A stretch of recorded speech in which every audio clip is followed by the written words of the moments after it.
Saya rasa Isuzu D-Max dengan enjin baru ini masih lagi meneruskan tradisi Isuzu di mana penjimatan bahan api ialah fokus utama kepada jenama ini. 那么我很开心，在这个整个引擎的表现方面，无论在动能输出、省油表现以及引擎造工这个减轻方面呢，都让人感到很惊叹的。Ensured Isuzu durability is still there. I think when it comes to Malaysia, it'll be a hit.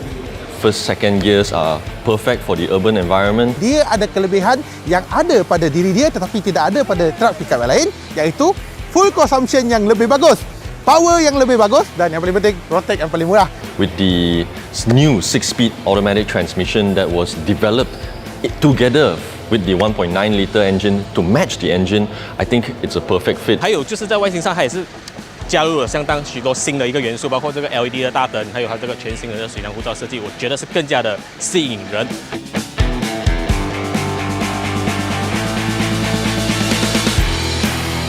Dah 200 km saya bawa kereta ini ataupun saya dah bawa truck pickup ini, apa yang boleh katakan?